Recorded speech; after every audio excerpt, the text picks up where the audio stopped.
In Taoism, for example, it's described as a constant flow of source energy, limitless and inexhaustible. Take from it, they say, and it's instantly replenished. This idea is mirrored in Christian creation, where before the world took form, the earth was described as without form and void, and darkness was upon the face of the deep. This might be the most important video you'll see today, maybe even this year. Because what we're about to explore is bigger than any single self-help tip or manifestation hack. This is about uncovering the very nature of reality itself, the forces shaping it, and the role you play in bringing your world to life. This isn't just theory, it's practical, transformative, and grounded in ancient wisdom backed by modern science. But to truly unlock it, you have to watch all the way through. These waters aren't just a poetic image. Across cultures, they represent the raw, unshaped foundation of existence, the primordial essence from which everything springs. In Gnostic lore, this concept appears as the pleroma, a boundless fullness containing all possibilities, waiting to emerge into form when touched by conscious thought. Similarly, in alchemy, there's the concept of prima materia, or first matter, the core material that alchemists believe can be transformed into anything guided by intention and skill. The same theme appears in Hermeticism, where the virgin of the world holds hidden knowledge within a silent, waiting void, accessible only through an awakened mind. Here, as in other spiritual teachings, we find the idea that beneath the visible world lies an endless sea of potential, a boundless source that flows into reality through our awareness and intention. To understand how we interact with reality, we have to talk about one of the most fascinating discoveries in modern science, the double-slit experiment. It's a famous experiment in quantum physics that reveals something profound about how our attention, our very act of observing, changes what's real. Here's how it works. Scientists sent particles, like electrons, through two slits and observed their behavior. When they didn't observe the particles directly, they behaved like waves, creating a pattern of possibilities, a spread of potential outcomes, like ripples on a pond. But the moment scientists actively observed or measured the particles, everything changed. The wave of possibilities collapsed into a single, fixed outcome. The particles suddenly acted like, well, particles, tiny, solid points, instead of spread out waves of potential. This is known as wave function collapse, and it suggests something astonishing. Reality, at its core, exists as a set of potentials until we focus our attention on it. It's almost as if the universe itself waits for us to decide what's real. Think of it this way. Reality is a canvas of infinite possibilities, waiting for us to bring it into focus through our conscious attention. So, what does this mean for us? In simple terms, it shows that observation isn't just passive. Conscious observation plays an active role in shaping the world. This concept is echoed in ancient philosophies like Hermeticism, which teaches that as above, so below, suggesting that the outer world mirrors our inner focus. And the Gnostics spoke of a primordial awareness that brings form out of chaos, much like how particles emerge from the wave when observed. As powerful as the double-slit experiment is, it's just the start of understanding our role as creators in the universe. If our attention can influence something as small as a particle, what could it mean for the world around us? The implication is that every moment, consciously or not, we are shaping our reality by where we place our focus. And that focus has the potential to bring our intentions and dreams into the physical world. Want to earn cryptocurrency? Try coin. And good morning, good evening, good afternoon, wherever you are. Welcome to Dreamy Dreamland with your Sensie Owl Bob. That's me. What did you think of that, right?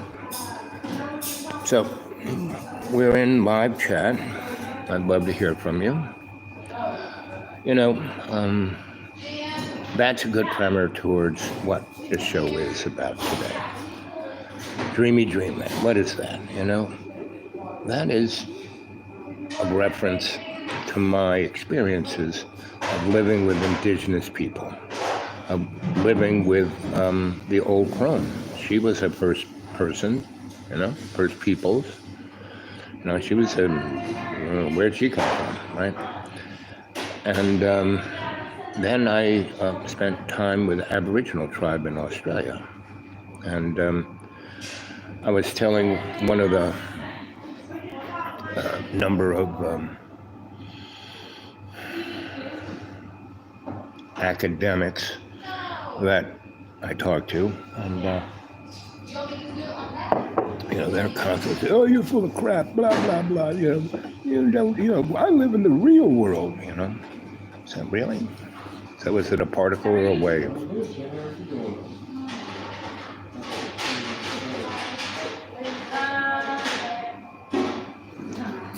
Anyway,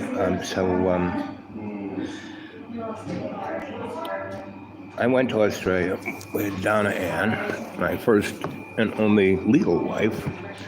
I had 5 more wives that were more spiritual wives, meaning women that I was, completely and totally part of, right? I didn't, think of anything but them when it came to a female relationship, to sex, to partnership, to any of those kind of things. I had friends, and I even had female friends, and those 5 women loved the fact that I had female friends, because they then had more female friends, and those female friends were, had been my girlfriends at a certain time, and the women that I was with, in a committed relationship, realized that, after this committed relationship, I'm still going to have a friend now, right? That also has a whole bunch of really interesting women friends that are now my friends, right? And that's the wave, right? Instead of the particle, right? And the particle is that substantial, concrete, I live in the real world thing. Whereas the wave is unlimited potential, right? So, during my commitment to Donna Ann, we had a studio, photo studio called DNA, Donna and Al, right? And we had a modium of success on many levels, and the most important was that it got Donna into the East Coast scene, and it allowed her a flexibility to be that wave that she really was, instead of that particle that she was constantly being forced to be. I mean, from her birth, she was a wave, you could see it. She was like the old crone, but younger, right? And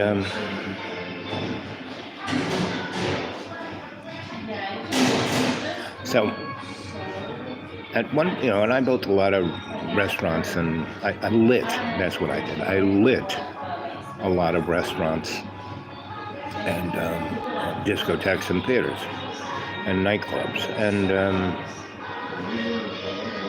I was working on Xenons, right, which was my opus, right? And it had been built, it had been wired, but nothing worked. Because they tried to stuff everything in the kitchen sink into that place. So, to get it to work was a whole nother story, right? And so I was given, well, you have 3 months to get this thing to work, and it does, whatever the cost, and how many people you need, and blah, blah, blah, right? So, but we've had problems with electricians before, so if you agree, we're going to pay you a lot of money, and you're going to get a lot of credit for this, but you cannot, in those 3 months, you cannot leave this place. We're going to fix the green room up as your bedroom, your office, and whatever you need, right? But you're not leaving this place until this thing works. So, there I was. And that was Tony Two Toes and Bobby Bentnose, right? The 2 made men, right? They were kind of like Bugsy Siegel of Brooklyn, right? And Bugsy came from Brooklyn or Queens or the Bronx, wherever he came from. So, I endeavored in that, but at a certain, after about a few days, I said, Bobby, I need to, you go down to 8th Avenue and go to Walmarts of mobsters and have breakfast. You got to take. I need to see sunlight. I need vitamin D. So we did, right? And we would walk from Times Square all the way over to 8th Avenue and down a few blocks right next to the Port Authority bus terminal, and next to it are all these orange, vegetable stands. But you go in deeper in Bangladesh and the other world, where if you're a mobster, you can get anything you want. I mean, anything you want. And so every morning we would go down there around 7 a.m. Yeah, I'd already been up at 5 getting the crews ready, and then Bobby and I would go off, right? And we'd have breakfast, right? We'd smoke some blunts and talk about the world, and we'd go on. And, Bobby was always blasted, drunk, stoned, and tripping, right? He was just... So he is very volatile, too. But I was like his puppy dog, and he needed me, so he didn't blast at me. I remember one time he got really upset at something that I told him was, hey, this is what it is, I can't, I'm not God. And instead of punching me out, he punched, not one of my guys, but just a worker, right? Whacked him upside the head, and the guy fell off a scaffolding, woo, and nearly died, right? And all he did was go to the hospital. Bobby paid his bills and gave him a bunch of money, and that was that. And that's a made man. So, and that is a particle, not a wave, right? And so, one of these days, as the time rolled by, and things were going good, that first week was of the 3 months, I really got a jump on everything. I had friends of mine who I trained to be electricians, buzz everything out and tag everything, so we knew what circuit, what wire went where. And then we started to rewire the controls and put the lighting instruments in places where they would actually be seen, where it would make an effect, at a theater. And that's what I am, a theater electrician. Art party ringleader, cultural provocateur. That's what I am, right? And good morning, good evening, good afternoon, and don't believe a word I say. I'm your griot telling you a story about particles and waves, right? So one of these days, we went and had breakfast, and we're walking back. It's a beautiful day, kind of a early spring day, end of April, beginning of May. This thing was supposed to April, May, June. The first week of June, the opening was supposed to be, right? And it wouldn't be open. It would just be open for the news, the media, and the investors, right? So Bobby and Tony wouldn't end up in a landfill. And it had to be a wow, right? Couldn't be just a limp biscuit. It had to be a wow.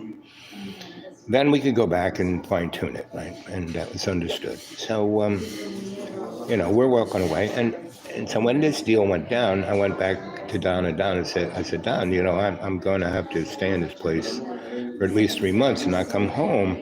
And you can't come. They don't want any distractions, right? And she goes, blah, blah, blah. I said, no. What do you want to do in those 3 months? What would you rather do? Where do you want to be? It's cold right now. It's like end of February. Do you really want to stay here in this big, lofty, cold thing without me keeping the fires burning and without me taking care of you? Do you really want to be here? I mean, the boys will take care of you, but really, you want to stay here? Where would you rather be? She goes, California is where I want to be. It's just like Jed Clampett, right? So, I told Tony. Tony got her a first-class airplane ride and a cage for my dog, and Bella and Don flew off to San Francisco, right? And, Tony gave her like an envelope full of Benjamins, and so she had more than enough money, and that was, and she was happy as a clam, right? She went there and she stayed with her friend Yvonne, and so she had a place to stay and a girlfriend to play with, and she went and did all kinds of San Francisco-y things. And I called her a few days after she got there, when she got settled, and said, so how you doing? And she goes, "Oh, it's great. You were right. This is so good. I feel so good. It's, after everything we've gone through in New York and around the world, I'm a new woman and I'm hitting this place ground running, and it's great. I love you, boy. I love you. I love you so much. You're so great. I love you. I love you." And then I didn't hear from her, right? And I said, before I hung up, I said, sweetheart, you need me, I need anything, just call this number. I gave her the number. I said, if I don't pick up, someone will. And I will get the message immediately, and you will have total attention immediately, because you have family there. Tony and Bobby both are connected everywhere, so you got family there. So she was happy as a clam. And Bobby had a friend of his who had a friend who was, in the right mode to be Donna's contact of the family there. If she needed anything, she could just go to he, she, it, and he would basically deliver the goods. So everything was fine. I'm working away. It's about third week. Things are going fine. We buzzed everything out. We found the problems in the controllers. We've ordered new controllers, new this, new that. I'm getting the flying saucer to work. I had this gigantic flying saucer. I made a model on top of they gave me 4 days off to go back to my studio and make a model of the flying saucer from Close Encounters. I mean, like I said, they had the kitchen sink in this place. And they had to go up and down. Even if it was made out of paper mache, the thing was so big, it'd be, you'd have to put steel up there. It's like a big deal. So anyway, money was no object. And I keep, hitting it out of the park. We have 3 months, 3 weeks. I got it sussed out. I got things ordered. I got things coming in. I got things getting installed. Certain effects are working. Turn off the lights, hit the button, and everything. Wow, that's pretty cool. And I said, that's just one of 180. And so everything's going fine.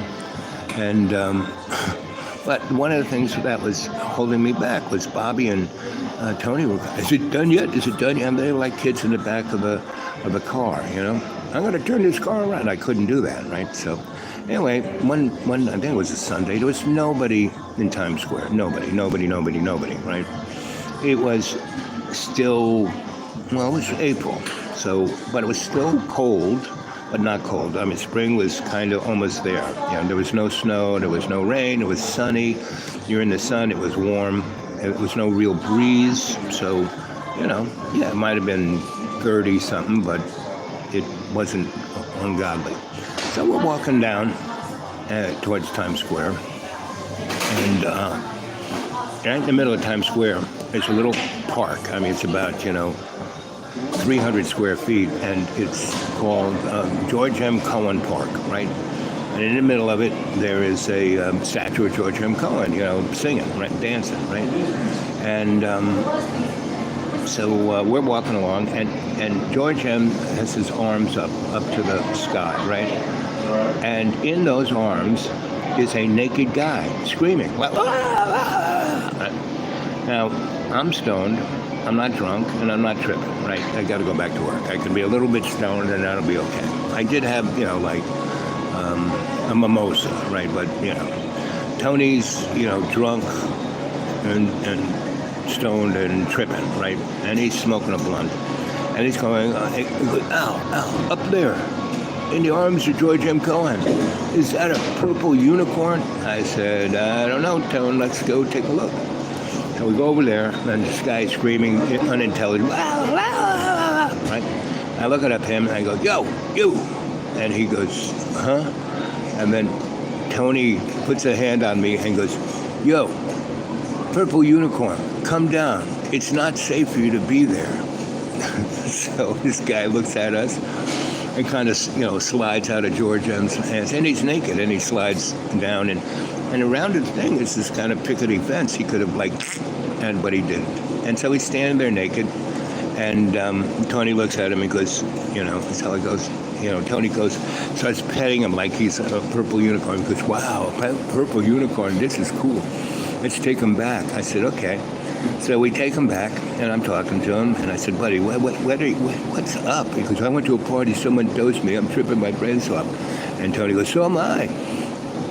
And I go, what's your name? Neil Curtis. I said, oh, okay. I said, where are you from? Australia? He goes, yeah, how do you know? Your accent, buddy. Yeah, but most people think I'm English, you know. And I am English. I was born in England, and I went to Australia when I was like 12. Anyway, okay, that's cool. I said, what are you? He goes, I'm an artist. I said, so am I. And Tony goes, yeah, Purple Unicorn, he's a great artist. He does everything, right? And so, anyway, so I take, Tony's coat off him because he's got a big, long, fancy coat. And I put it over this guy's shoulders, and we walk back to the theater, which was the Edison Theater, and then became Xenon's, the disco, right? So, anyway, and it was spelled with an X. So it was most amusing, and we're there, and what had happened was, so Neil was an artist. He's a pretty well-known artist from Australia. He was the Gary Trudeau of Australia. He was a syndicated political cartoonist, right? So he could make a cartoon of, just a drawing of anything real fast. He was really great. And he was really funny, and he really had wit, and he was great, right? So he became my new pal, but he really became Tony's new pet, right? Kept saying, this is my unicorn. And Neil went straight into it. So what was great about Neil, he could keep Tony and Bobby Bentnose occupied. They would show him around New York, take him to parties, and keep him out of my hair, so I could, be more productive. And so we're moving right along, and do, and so everything's great, and everything's kind of working, and I'm getting it better and better. But it's not like, here's the keys, you can go drive this thing. Because I don't want to stay there and run it. I don't want to run the show, I just want to get paid. So, we get to that opening day in June, and we have the big, lots of stuff in the news, TV store, the media comes in a month ahead and sees a little of this and a little of that. I show them a few effects. And the flying saucer is on the front page of the New York Post, and it's, Xenon's, the disco. And so Xenon's not, your daddy's disco. It's not Studio 54. It's Xenon's, right? So, we're getting a lot of press. It's really looking good. Everything's getting towards that date. And everything kind of works, but it's not on automatic, right? So the big show is coming, everyone's shuffling in. I have it lit up really nice, all of the down lighting, all of the everything's kind of dark except with pools of light here, there, and everywhere.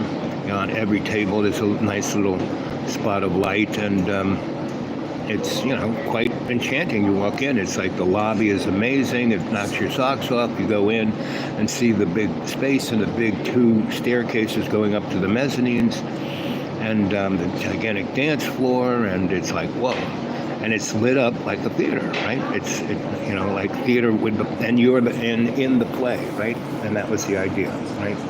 So right off the bat, it's wow, right? But there's no disco, there's, a guy over on stage left, big grand piano, and he's a pretty well-known, he's Tony Bennett's pianist that plays at that hotel. I forget his name. And so he's there in a tux, and he's playing, show tunes and pop and you name it, but in his own inimitable style, and it's really quite freaking amazing, right? And so there's no disco anything, no piped in, just live music, and the bar's basically open, free, go get what you want, and there's places over there to get food, get what you want, right? And so everything's going great, and there's a thunderstorm going. The problem with that is that on the roof are the main distribution points of the effects, because all the effects are dropping down what they wanted wasn't going to work. So I brought everything up to the roof and just dropped it through the roof. That was the simplest, easiest thing to do. And so a lot of the relays, these big cabinets, waterproof cabinets, were up on the roof. And so the low voltage, that could go to the relays to control the effects, right? So anyway, I didn't quite get the, like I said, couldn't drive it. So I'm up there, and I'm in a thong, and I'm wearing a Japanese kimono, and I have these two, because all the waitresses are titty bartenders from their titty bars.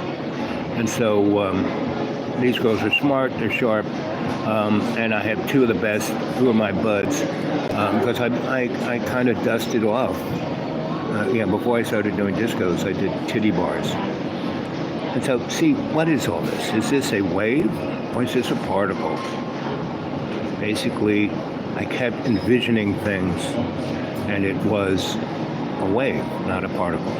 Tony and Bobby and everyone who lived in the real world, they were seeing a particle, that little steel BB, that bullet, right? And I was seeing the wave, the potential, what it could be, what it should be, right? And so it kind of, I'm up on the roof, and I got the headset on, right? And so I have the stage manager cueing things, right? Because we had a script. And nothing happens without a script. And that's our politics. All these wars are scripted. Everything is scripted. Shakespeare said we're all players on the stage playing our bit parts, right? And there is no great actor. Everyone does the best they can. So that was what I was doing, my best, right? And there's a thunder, it's raining really hard. I got a big tarp over everything, so I'm not really nothing's getting wet. I got everything up on, there's good drainage, so I'm not standing in a pool of water, but there's still lightning up there and raining hard. And I have these two, girls in thongs and itsy nipple covers. And it's summertime. I mean, it's now warm, right? So it's like 78 up there, and it's warmish, right? All the heat from all the heat exchangers are right there, so we're not cold. And I'm wearing a kimono, and I'm wearing a thong, and I'm standing on Japanese wooden shoes, right? And these girls have these, Japanese umbrellas over me. I have a big tarp over it, but there you got that, and they got lights in them. So the real reason why they got the things over my head is that they are basically illuminating what I'm looking at, right? So I'm up there, and I have a big stick with wooden shivs. So I could push the relay in and stick a shiv in there so it'd stay on, so I could get the thing and pull the shiv out. And so the effects would work down there like gangbusters, right?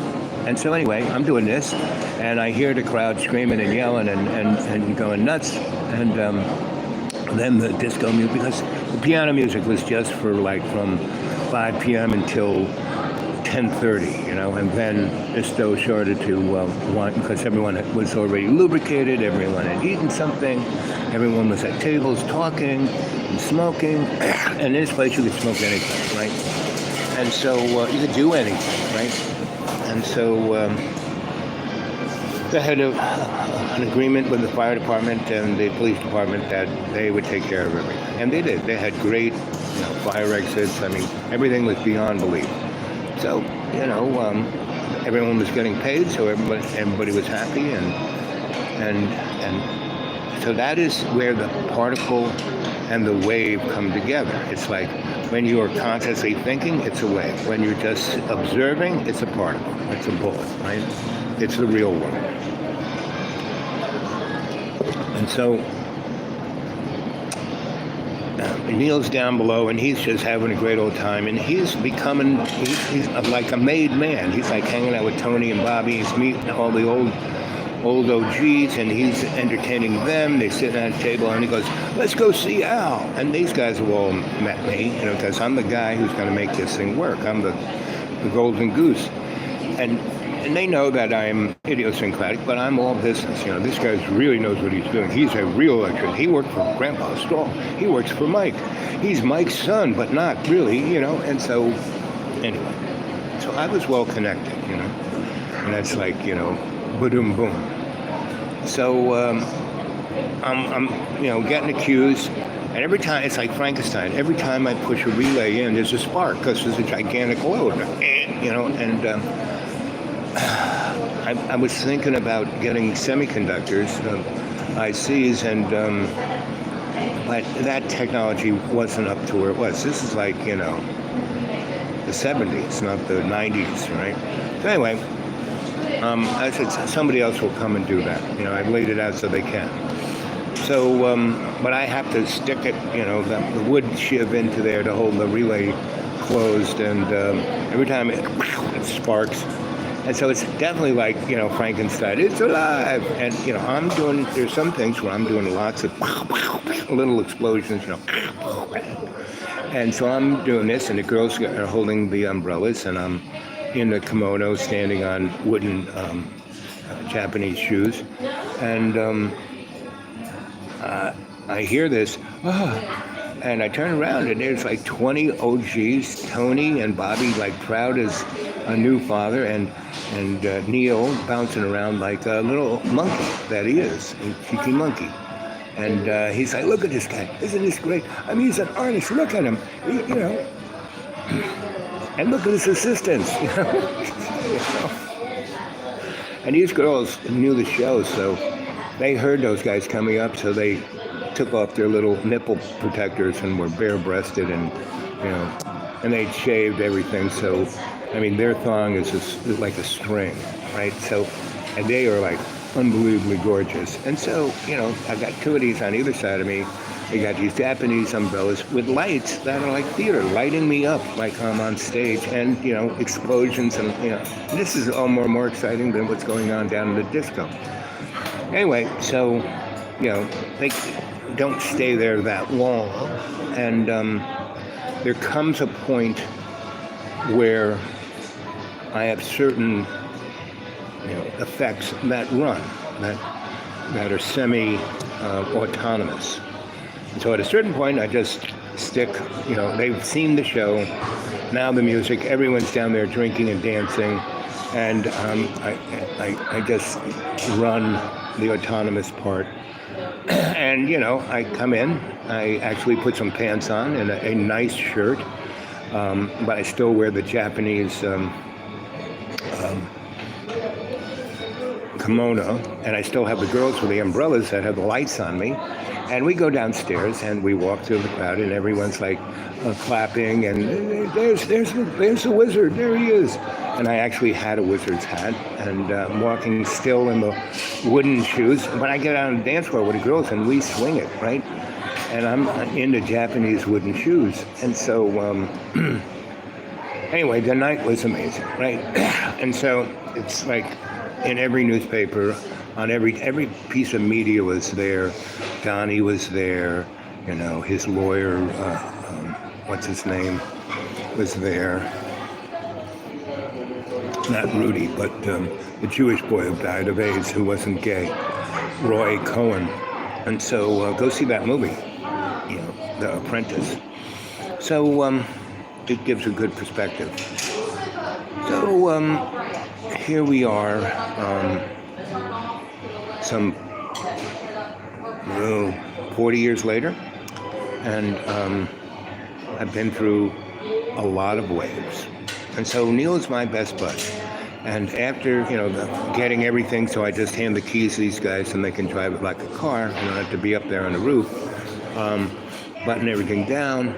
Everything works great, I get a big bag of recruitments, right? And I have this friend, Lester, who owns the Gray Rabbit and the Tortoise. And those are hippie bus lines. And we are, Lester's downtown. I've already arranged when he's heading for San Francisco. We get on the bus. It's full of European underwear models. Just, 18 unbelievable, gorgeous underwear models and me and Neil and Lester and two of his boys, right? And we just fly across. And that's the World Community Consciousness Church. And the bus is just covered in crosses and Jesus. And every time we get stopped by somebody, because the church doesn't need licensing to have a bus line, they can just drive wherever they want to, right? And so it's great to be a church. And so and we're soon to have one religion in America, Christianity, and not the Christianity from Rome, but the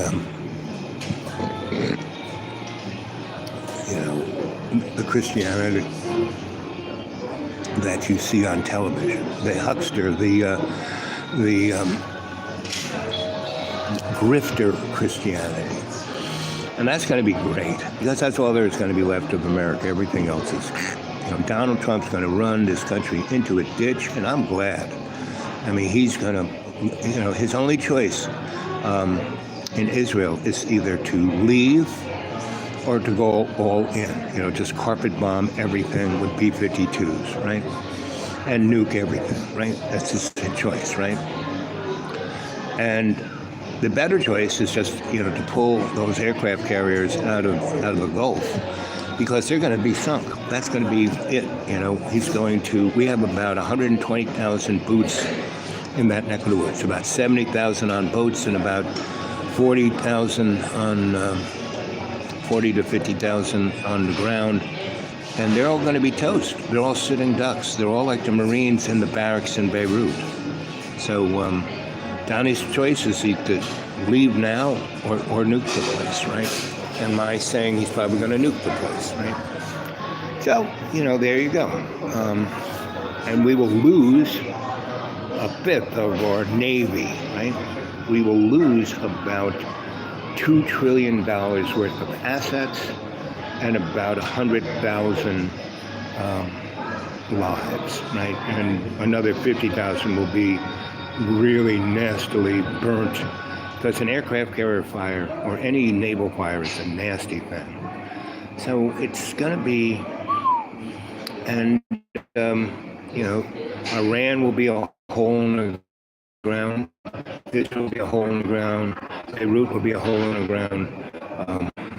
Palestine will be a hole in the ground.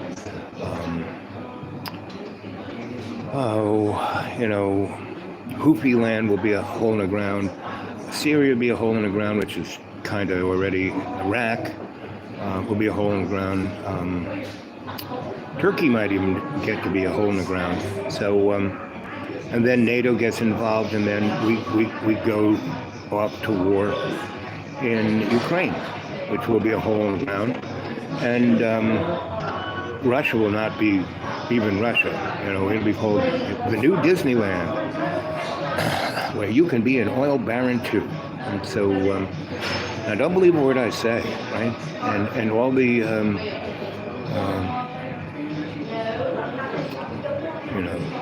guys who call themselves, I'm a scholastic, they, when you prophecy, read tea leaves, I can just kind of see what it is, right? And I haven't really been doing shows because what more can I say, right? All you can do is to be consciously intent. All you can do is, and the road has gotten washed out where I am. So instead of being able to get here in 30 minutes, it takes me an hour and 40, right? In my car, and the road is being chewed up because it's a little teeny, almost dirt road, but instead of the county road being there that the tractor trailers can go on, now the tractor trailers are on this, and they're just eating that road until it falls into the lake, right? And then everyone on that side of the lake won't be able to come to this part of Tennessee, They'll have to go all the way down into North Carolina, go all the way over, and then come back up, right? So, no, and if you do that, 26 and 40 are two of the major arteries here, and they're working on getting it back, but every time they get it kind of opened, it's, and then the truckers try to overdo it, and then it falls into more of the water. So, yeah, it's,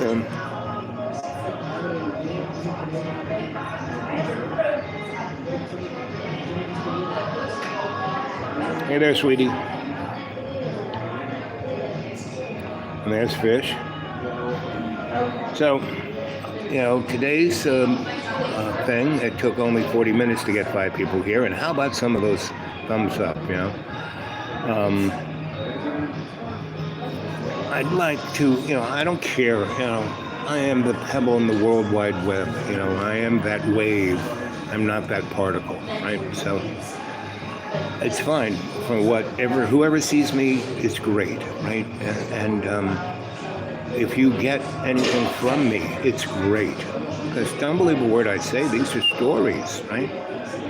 So I go to Australia with Don, because Neil and I go to California, and I have a big bag of pleasantries, and we have, instead of being, the first night we're at Donna's friend's house, and she's got this albino Filipino flamenco dancer artist, right?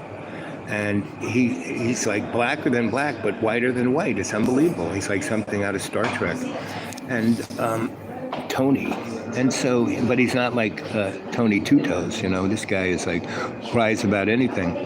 Oh, the starch is low. No, right? And so he's got to perform at this restaurant, and he's got his flamenco guitar. And we're in the car. Neil and I get picked up by the girls, and we get there, and Tony's been getting ready all day, and we pick him up, and we drive. And so Tony's sitting in the front, and Neil's on one side, Donna's in the middle, I'm on the other, we're in the back, and the guitars, of course, are things. So, Donna's just meeting Neil. This is like, they've only seen Neil for about 4 hours, and now we're going to this restaurant, and the guitar is on our knees, and Neil opens it up very slowly.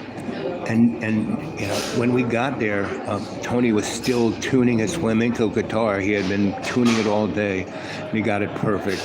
And Neil just, hit those little screw things, and so Tony gets out there on stage, so spotlight's on him, and he goes to start to, and every note is off by light years. It sounds like you want to throw up.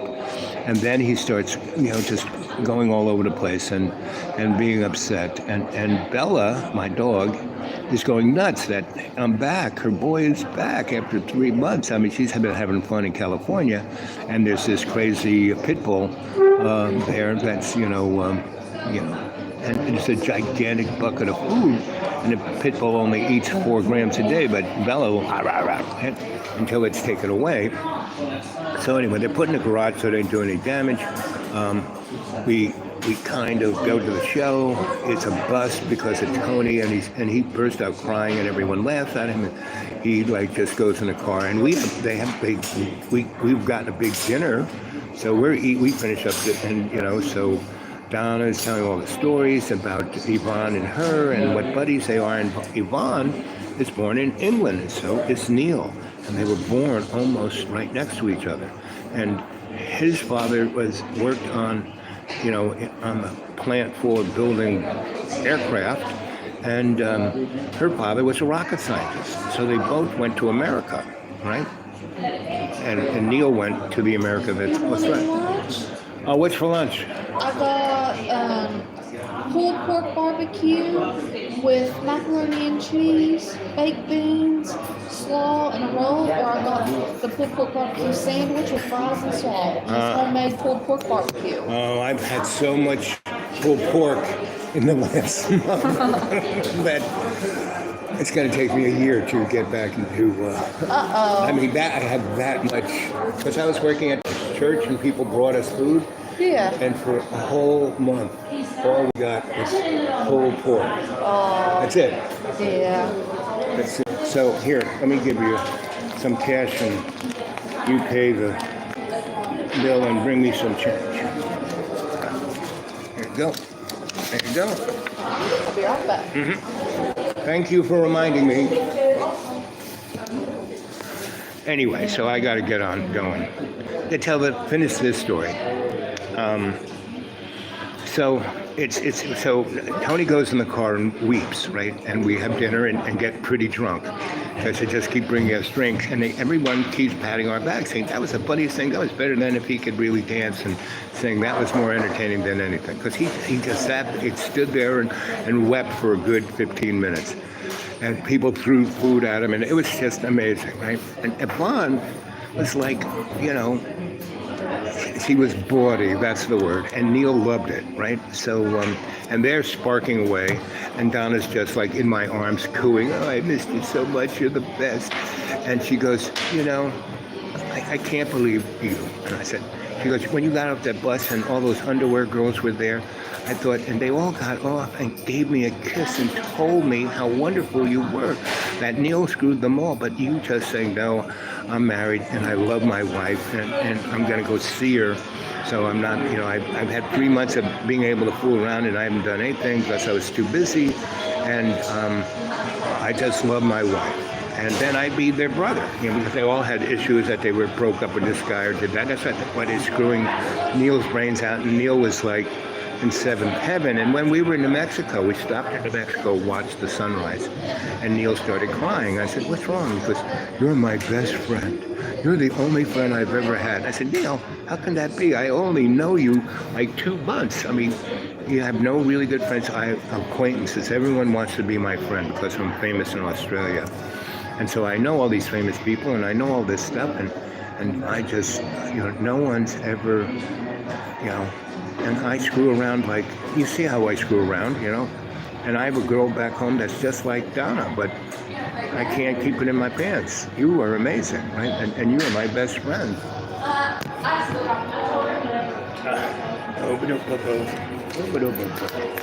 Where is one of these things? That's for you. Thank you so much. Yeah, baby.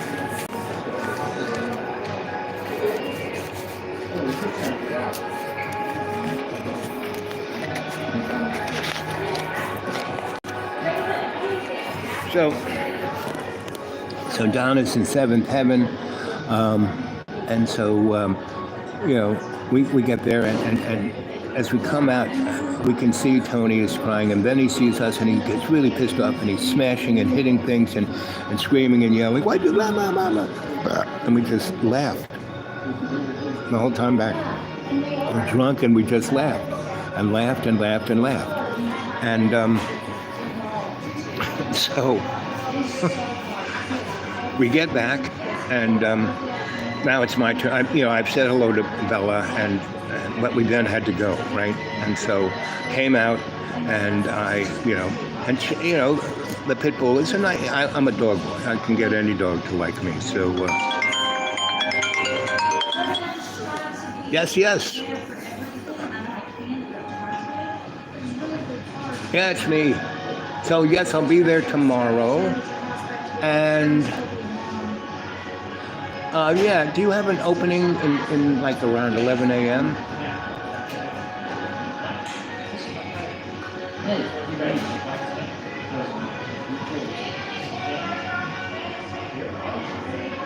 Yeah, that'll work. I was just thinking, I'm going to do a bunch of other things, and it would be nice if I had to flow, but I'll make it flow. So I'll see you at 1:45. Okay, bye. So that was a good thing, I made the connection, and so I'll finish this part of the story up. So we're in the car, and we're just laughing hysterically. We get back. Tony and Yvonne go upstairs and have a screaming argument upstairs.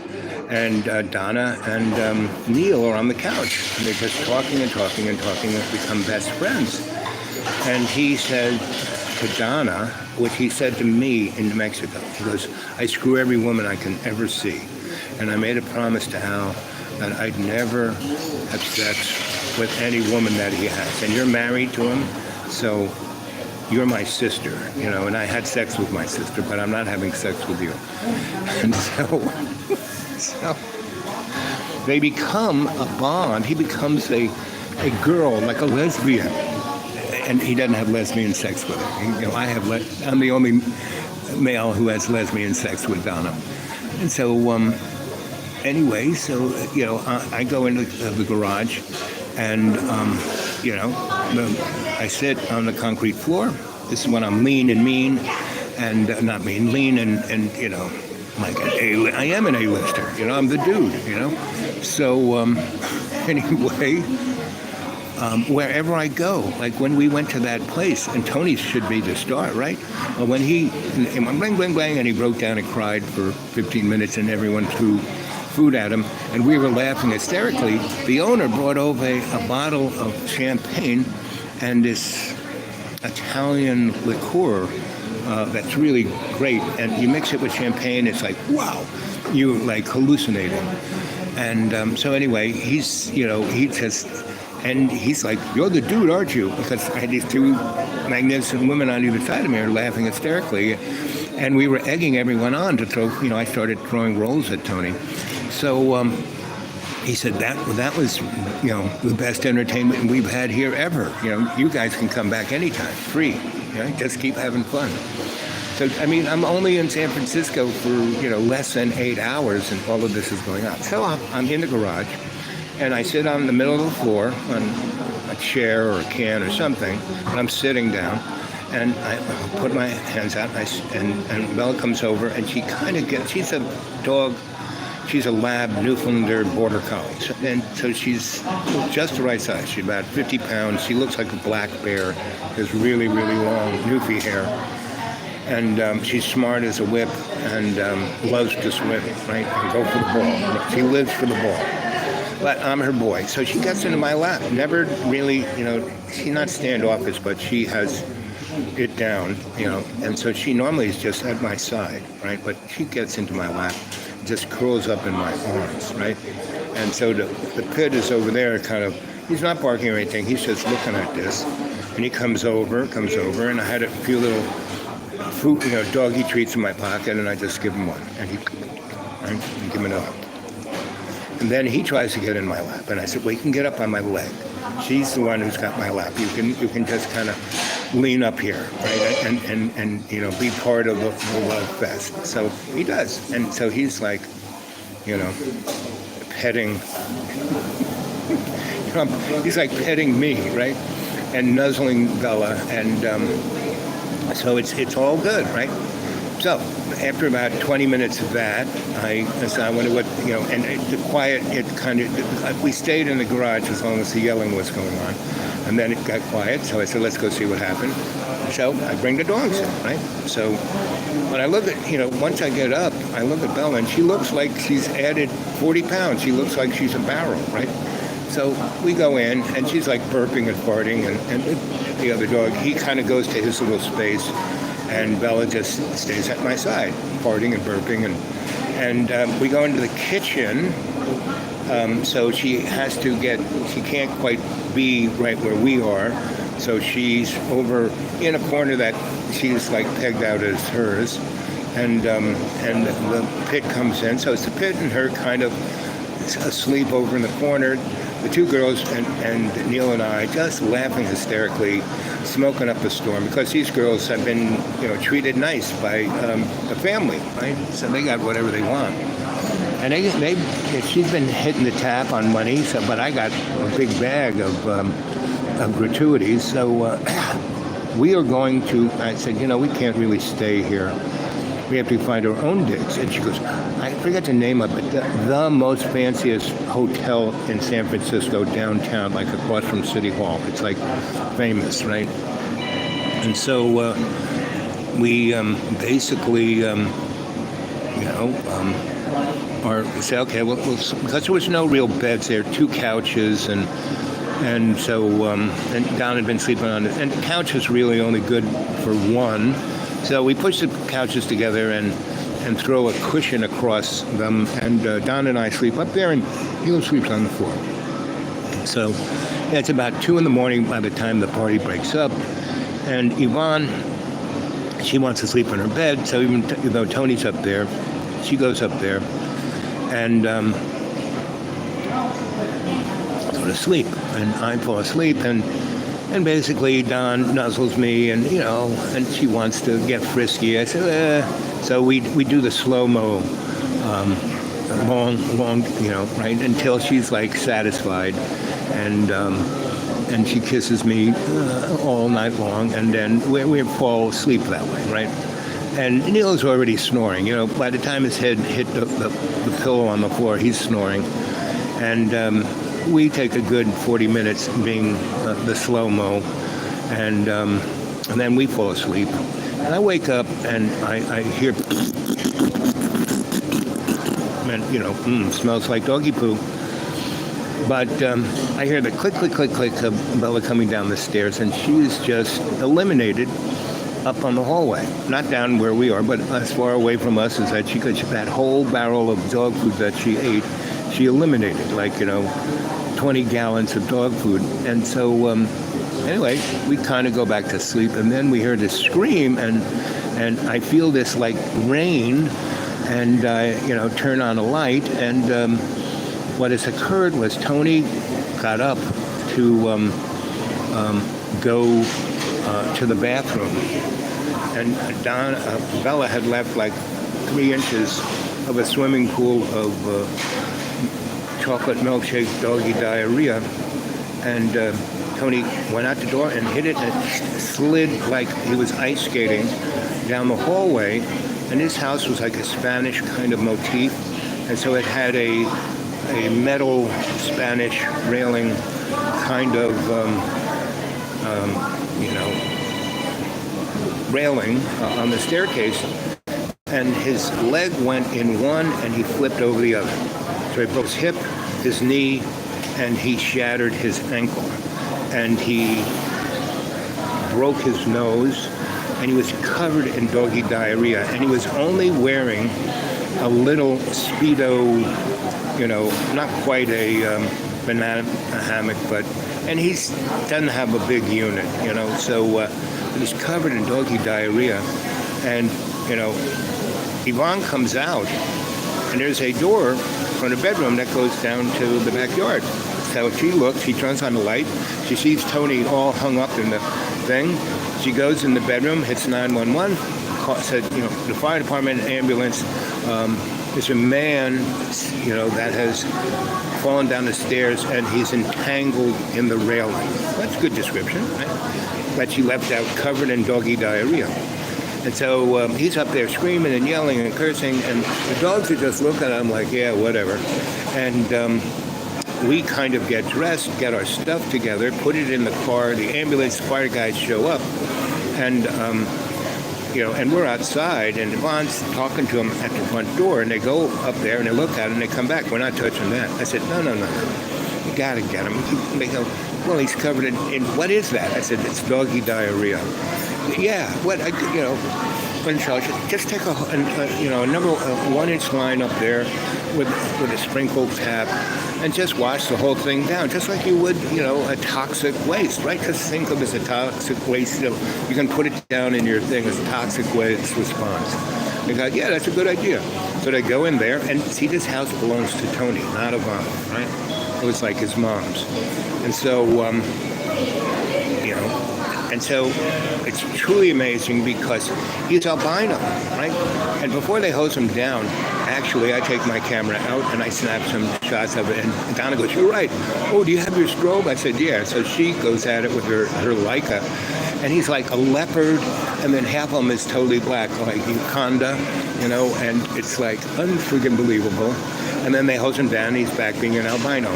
And so she takes pictures of the whole thing. They don't even get him in the gurney, and we're out the door in the car driving away, right? And it's Tony's car. So it's starting to be 6 in the morning-ish, right? So before real traffic, we drive downtown, we go to that whole hotel, we check in, we get 2 rooms, a suite with 2 rooms, and we go down to the really fancy schmancy restaurant that has a veranda that looks right, to the Golden Gate Bridge. It's like beautiful. And we have a beautiful breakfast, And then we go on a shopping spree. We all get new clothes, right? Now, I just burn the stuff I have, and we get new clothes. And I get a really nice suit. If you've ever seen Person of Interest, the guy in a nice suit, that was me. I got tailored pants, tailored white shirts, and a nice jacket, right? Really well-tailored jacket, like $400 and $200 shoes, right? And I just flow, right? And Donna goes, that's my man. And she gets whatever she wants to wear. And so we get that. And then we're in the hotel and we get a ring and it says, there's an officer down here and it says that he's here to collect, Mr. Diaz's car. And we say, oh, well, you have the keys, right? It's a valet parking. And they go, right, well, we're just checking in. We just want to make sure it's not your car. We don't want you to be upset. I said, yeah, no problem. Yeah, of course it's that guy's car. It's just that he's in the hospital, and we had to vacate the house because it was if you look at the fire and police report, it says toxic event. We had to get out of there, right? So, yeah, of course, take the car. And so, I said, Donna, so what kind of car do you want? What do you mean, what kind of car? I said, let's go rent a car, So I call up Tony. He calls up somebody in San Francisco, and a Morris Minor is delivered, right? You don't have to worry about it. No insurance, no nothing. It gets towed away, we'll get another car, right? So we drive around, we have a great time, we go to all the museums, we go visit our friends, we stay up on the hills, we drive to L.A., we go to parties in L.A., we mix with the family here and there. They take us to parties. They keep saying, this is Tony's golden goose. He's the guy who sparked, he's Frankenstein. He sparked xenons into life. Blah, blah, blah, right? And people, you want to build one of those here? I said, yeah, maybe. Sure. Anyway, so we are there doing that and having a grand old time. And basically, we run through about 40 grand, like 10 grand a month. And in 1975, that's some large living, right? So, and Yvonne, we helped her buy a house and buy a car. We went to visit Donna's old,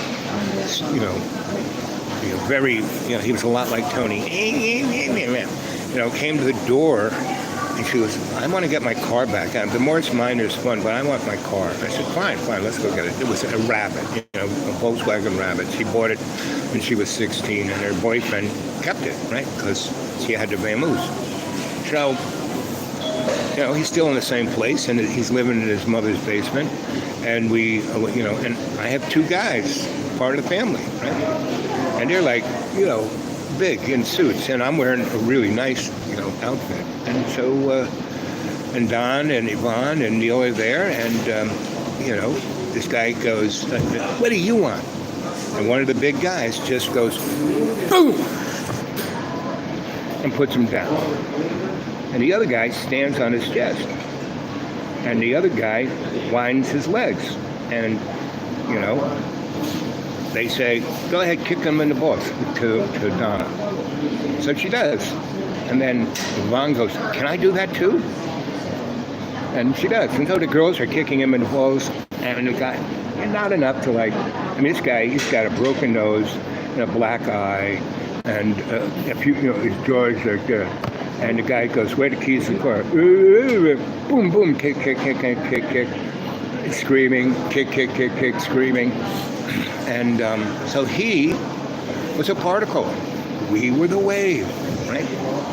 So Donna goes in the house, and the mother is looking at what's going on, and she comes over to the guys and goes, would you like something to eat? While the girls are, Yvonne is still kicking him in the balls. And because she's taking all her angst out on that, the 2 years she spent with Tony, she's taking out on this guy, because she knew this guy, right? So he did this to Donna, boom, right? And so his mother is wanting to, have us sit down and have dinner with them and leave her son in a heap. and she's telling this will be good for him. He's just so. We get the keys, we leave. The boys get in the Morris Minor and take that, and we get in that, and we go up the US 1, and we check into a nice hotel overlooking the ocean, and we have a grand old time, and we go to all the wineries and all of that kind of stuff, and we drive up the intercoastal up into Washington, into Seattle. We have a grand old time, about 2 weeks, right? And we're just spending money like it's flowing, because it is, it's flowing, because all these people say, you want to do this, you want to do that, blah, blah, blah.